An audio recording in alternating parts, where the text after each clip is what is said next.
vou apresentar o caso clínico sobre uma paciente no nosso serviço com neoplasia de endométrio.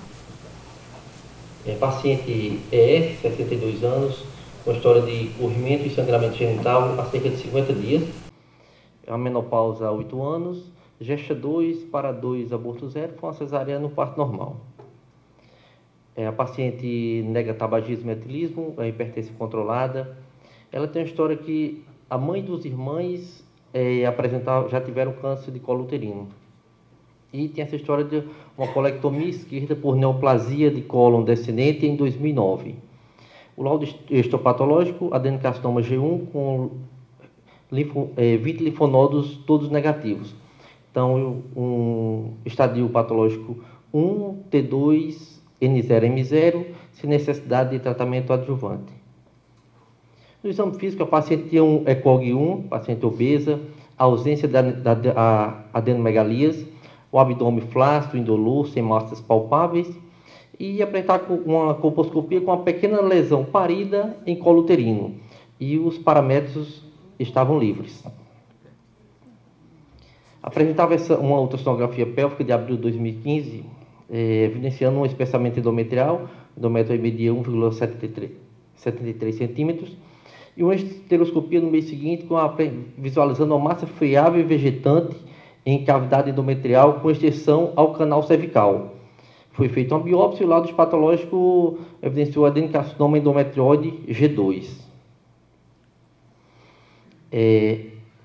Foi solicitada a ultrassonografia de abdômen superior, evidenciando apenas esteatose hepática e cisto renal, raio-x de tórax normal. Foi solicitada essa colonoscopia para segmento da neoplasia do colo e não para estadiamento. Baseado nesse quadro clínico da paciente dos exames, havia necessidade de a gente solicitar mais alguns exames? Eu passaria a pergunta... Doutora Georgia, ou então quem estivesse na plateia pode comentar o que seria a rotina do serviço dos senhores, né? E a gente pode prosseguir. Na nossa rotina, como eu comentei, nós temos pedido a ressonância magnética da pelve de rotina para os pacientes com câncer de endométrio. O que se tem de dado na literatura que é o exame que mais te dá respostas pré-operatórias em relação à invasão miometrial. Então, ele é um bom preditor de invasão miometrial. E, apesar de, no intraoperatório, nós sempre fazemos a congelação, ele ajuda a ressonância magnética, nesse caso, para predizer a paciente o tipo de cirurgia provável. Então, se na ressonância já mostra uma invasão miometrial acima de 50%, nós já preparamos essa paciente para um estadiamento completo, uma linfadenectomia pélvica e paraórtica também, com um tempo cirúrgico maior, com um grau de complicação também maior. A ressonância ajuda também bastante em relação à avaliação linfonodal, apesar de não ser o exame padrão para isso, o PET seria superior, mas também se tiver algum linfonodo aumentado com irregular ou com algum aspecto necrótico, já pode te predizer também que tem uma chance maior de envolvimento linfonodal. Nós pedimos de rotina também a tomografia de abdômen superior e tórax, mas isso é por facilidade desses exames no nosso serviço. A gente sabe que na rotina, na realidade SUS, isso não é factível. Mas lembrando que em termos de metástases à distância, o mais comum, apesar de raro, no câncer de endométrio seria a pulmonar. Então, uma avaliação torácica pulmonar é fundamental pré-operatória, até preconizado pelo comitê da FIGO, inclusive para lugares de baixa renda, assim, fazer pelo menos um raio-x de tórax.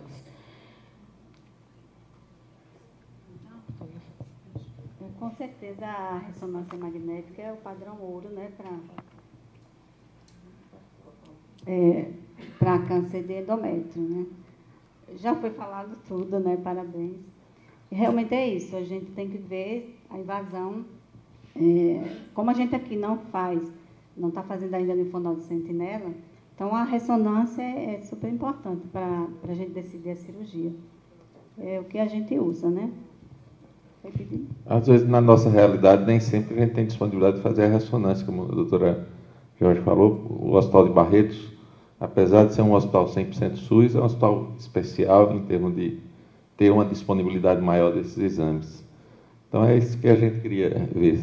Daria para operar essa doente com a tomografia? Ou, a ressonância o padrão, seria o padrão ouro, mas daria para operar essa doente com tomografia e ultrassonografia, estadiar a doente, vamos dizer, melhor no ato operatório? Ou alguém tem essa realidade de fazer? Com certeza. Acho que se não tiver disponível a ressonância, não tem por que você atrasar o tratamento dessa paciente com, às vezes, fila do SUS, uma ressonância 6 meses. Isso, com certeza, vai mudar o prognóstico dessa paciente. A rotina, o dia a dia de todo mundo que trabalha no SUS é realmente disponível. O ultrassom, dependendo da experiência do ultrassonografista, ele consegue até predizer, às vezes, a invasão miometrial. É bem mais difícil, mas tem estudos com centros especializados que ele consegue predizer a invasão miometrial também pelo ultrassom. Mas, como a FIGO já preconiza, o estadiamento, apesar desses exames todos que nós solicitamos, é cirúrgico. Então, e é o tratamento, o estadiamento e a terapia é cirúrgica. Então, não atrasar o tratamento dessa paciente e, com certeza, já indicar a cirurgia para ela. Então, nesta nossa paciente foi solicitada uma ressonância de pelve e a paciente que foi visualizada uma lesão expansiva endométrio com extensão miometrial em cerca de 50% de sua espessura junto à parede anterior, estendendo-se até o colo uterino, e ausência de adenomegalias.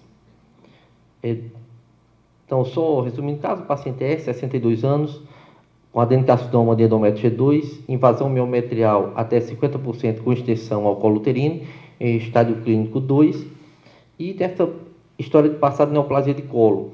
Neoplasia de colo, juntamente com endométrio, a gente poderia até pensar no síndrome de Lynch, porém, não fecharia os critérios de Amsterdã por não ter familiares também com neoplasia de colo, embora tenha de câncer de colo de útero.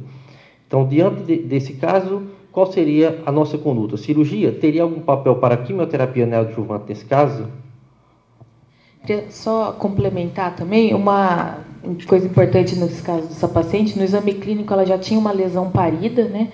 Então, já se assume aí também um estadio 2 possível. Lembrando que o estadio 2 tem que ter invasão estromal do colo, não basta se tiver só da endocervice, não é considerado estadio 2. Mas, extrapolando os dados de colo de útero, a ressonância também é superior na avaliação da invasão parametrial. Então, nessa paciente, para você planejar a sua cirurgia, a ressonância, além do seu exame físico, auxilia bastante para você saber também a radicalidade da sua cirurgia, em termos de quão radical vai ser a sua esterectomia. Se é uma PIVER 2, se você vai fazer já uma PIVER 3, uma ressecção mais ampliada desse paramétrio. Amanhã cedo a gente vai discutir de colo de útero, que já é controverso, mas para endométrio acho que não tem nenhum dado para se fazer neoadjuvância. Okay. E a mesma adjuvância, igual eu complementei a aula do Shen, os estudos são muito, muito controversos, o critério de inclusão muito bagunçado no estadia direito, baixo risco e alto risco. É uma miscelânea de tudo, mas é feito. Então, assim, no estadia clínica 2, possivelmente a ser feito quimioterapia adjuvante. Eu queria deixar em aberto, acho que o Marcelo pode falar, que nem sempre essa sequência do que está mostrado é a realidade do nosso meio, né? A gente, como foi dito aqui, muitas vezes você já tendo doente no ambulatório de oncologia, ou de cirurgia oncológica, ou rádio, ou quimioterapia, oncologia clínica, né? Com doente que foi previamente submetido a uma esterectomia simples, em que chega ao cirurgião ou chega ao oncologista para tratar, e aí ele se estabelece toda essa sequência desse caso. É uma paciente que chegou até aí para se deliberar a terapêutica, né? Marcelo, tem alguma coisa? Então, nessa paciente foi feita uma esterectomia radical tipo 2 de Pfeiffer ou B, segundo Kerleu, mais uma anexectomia bilateral, uma linfadenectomia pélvica e uma amostragem linfonodal retroperitoneal. Ela apresentou uma boa evolução clínica, recebendo alta hospitalar no segundo dia pós-operatório. O anato patológico da paciente veio como adenocarcinoma endometrióide grau 2, medindo 5 por 2 centímetros, infiltrando o canal endocervical e endométrio, comprometendo menos da metade do miométrio. Margens livres, tanto para paramétrio como para o terço superior da vagina. Ausência de invasão linfovascular. Ressecados 29 linfonodos pélvicos, sendo 15 direitos e 14 esquerdos, todos negativos, e 6 linfonodos retroperitoneais também negativos. Então, uma paciente no estadio 2, com lesão de 5 centímetros, grau 2, invasão com menos 50 do miométrio e com invasão estromal do colo uterino. Qual seria agora a conduta após a cirurgia? Principalmente do que o Shane falou no fim da aula dele e um pouco que eu abordei. Na verdade, o único fator de risco dessa paciente é o estadiamento clínico, a meu ver. Ela não tem mais nenhum fator de risco. Mas a gente não está autorizado a não tratar o estadiamento clínico 2. Não tem a diferença que o Shane mostrou de 1 ser subdividido. 2 por si só já é de alto risco, entendeu?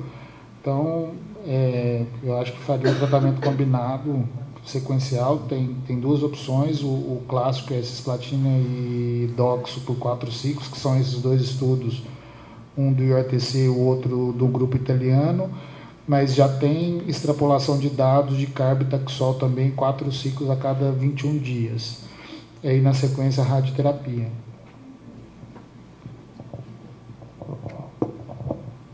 É isso aí mesmo, né?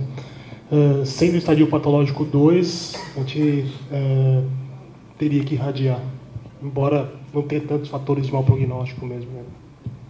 Trataria como, Che?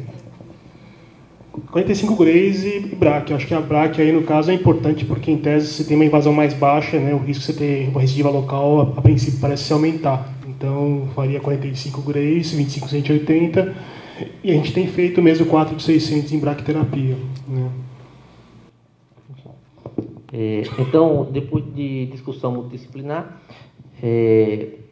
não foi decidido não se fazer a quimioterapia devido a ser estágio 2, grau 2, e não ser dos tipos seroso ou células claras.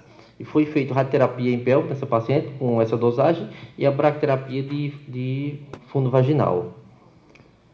Eu queria levantar um questionamento aqui, principalmente com os cirurgiões. Essa paciente, pode passar a foto do achado do anato patológico? Essa paciente submeteu-se a uma linfadenectomia pélvica, adequadamente indicada, 29 linfonodos todos negativos, 6 linfonodos retroperitoneais negativos. Talvez no futuro a gente não vá precisar fazer essa linfadenectomia e não causar a morbidade que é de uma linfadenectomia. Agora, no congresso que nós fomos na semana passada, em Porto de Galinha, nós começamos a ver que em mama há uma tentativa de diminuir a agressividade em relação ao esvaziamento linfonodal axilar.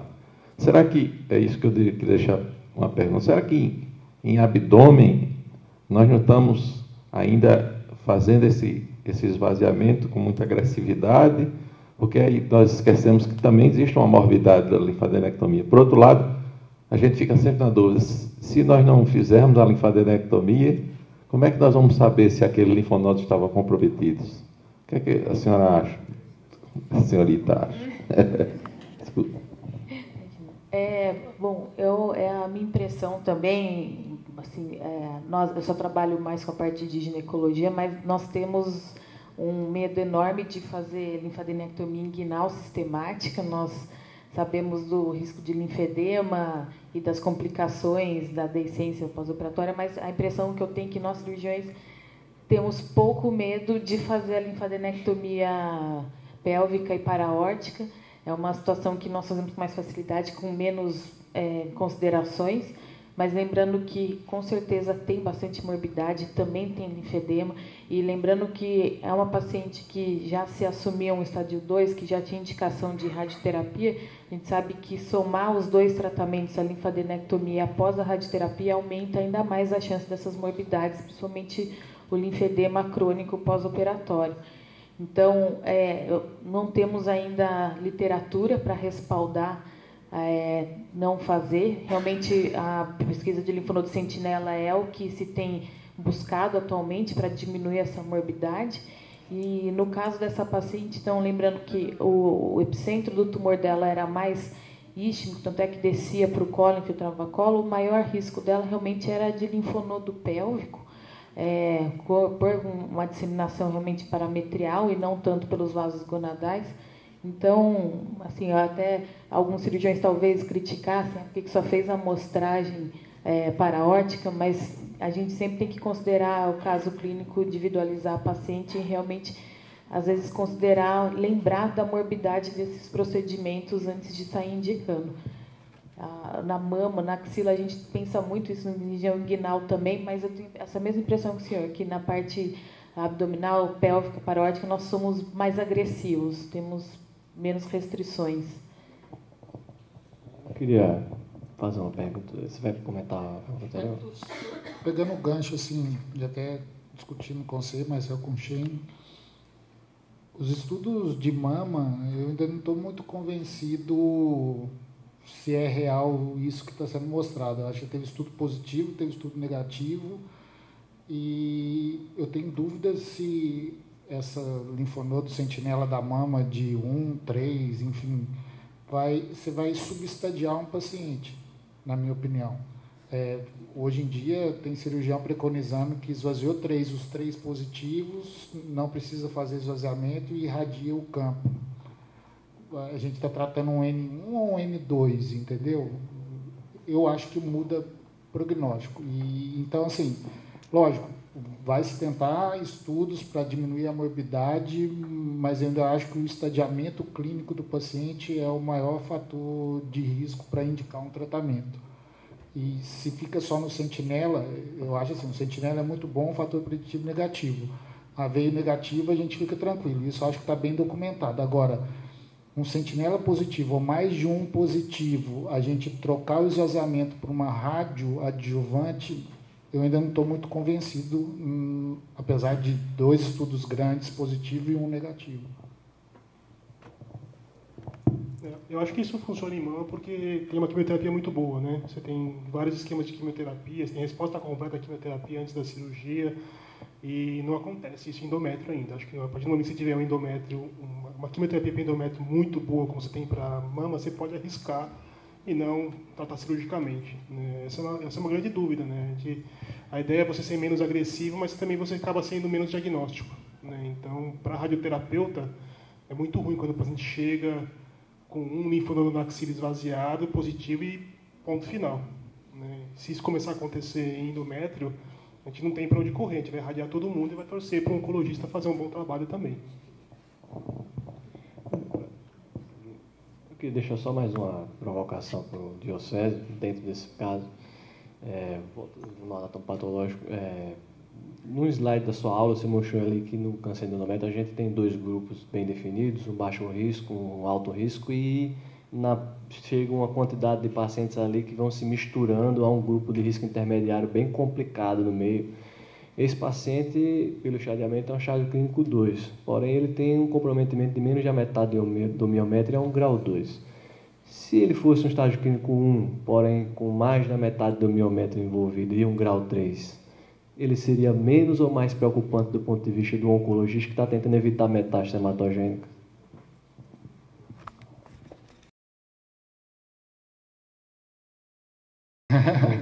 Com e sem. Tá. Com, eu não tenho dúvida, eu acho que é o pior fator de risco. Está bem documentado os estudos, acho que isso é super importante de estar descrito no anátomo patológico, a invasão linfovascular. Sem, eu ainda acho que seria pior do que esse caso. Eu acho que esse caso é o melhor prognóstico, apesar de ser um estadiamento clínico 2, um estadiamento clínico 1, grau 3, mais da metade eu acho que seria pior. Então, no segmento da paciente, a paciente retorna para a gente a cada 3 meses e está sem evidência de doença há 6 meses. Né? Queria agradecer a todos, principalmente o pessoal da mesa, por ter passado o conteúdo de uma forma clara. E vou passar agora a palavra para o Dr. Robério.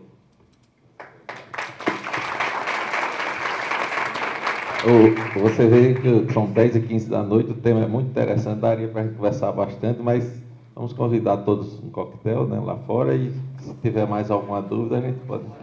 E amanhã, 8 da manhã, a gente recomeça aqui. Muito obrigado a todos, boa noite.